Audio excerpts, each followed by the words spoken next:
প্রিয় ভিউয়ার্স, আসসালামু আলাইকুম ওয়া রাহমাতুল্লাহি ওয়া বারাকাতুহু। আশা করি আপনারা সবাই ভালো আছেন। আমি আজকে মাঠে এসেছি, দেখেন কৃষকের গল্প নিয়ে। কৃষকরা কি করতেছেন। কৃষকরা এখন অনেক ব্যস্ততার মধ্যে সময় কাটাচ্ছেন। তাদের এখন পাট বোনার সময়। তো আমার এক কৃষক ভাই পাট বপন করতেছেন। দেখুন, বৃত্তিপাড়ার কৃষক পিয়ারুল ইসলাম, উনি পাটের বীজ ছিটাচ্ছেন। দেখুন কিভাবে সিস্টেমে ছিটানো হয়। তো পিয়ারুল, পাট এখানে বুনতেছেন দেখতেছি, মানে ছিটাচ্ছেন পাটের বীজ। কিভাবে ছিটাচ্ছেন? এখানে পটাশ আছে, পাটের বীজ আছে। হ্যাঁ, খালি বীজ তার ছিটানো যায় না, পটাশ দিয়ে মিক্স করলে পাটের বীজ ছিটাচ্ছে। ও মানে অল্প পরিমাণে, এই জন্য পাটের বীজ খালি ছিটানো যায় না, তাই তো? জি, এই জন্য সারের মধ্যে ছিটাচ্ছেন। হ্যাঁ, তো বেশ অনেক ভালো। দেখুন ভিউয়ার্স, উনি কি সিস্টেমে পাটের বীজটা ছিটাচ্ছেন।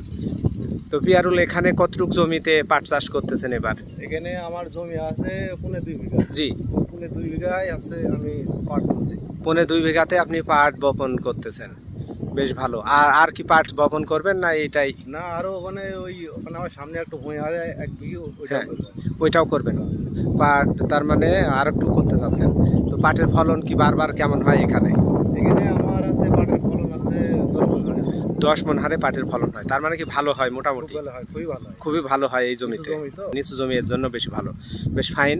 আর এছাড়া আর অন্য কোনো এখন কি চাষাবাদ করবেন, অন্য কোনো কিছু? এখন ধরেন এই যে বীজগুলো রোপণ করে সারি ওই ভূমিটা বুনি সারি।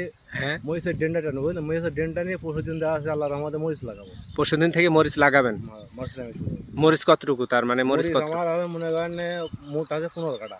মোট 15 কাঠা। আচ্ছা, আর ওই পাশে আরেকটা জমি ছিল, ওটা তো আর চাষ করবেন না এবার মরিচ? না, ওইটা তো এবার নিল না, বুঝতে পারছেন? এটা দিয়ে 15 কাঠা জমি। আলহামদুলিল্লাহ, উনি একজন সফল মরিচ চাষি। তো পিয়ারুল, আপনি ভালো থাকেন, সুস্থ থাকেন।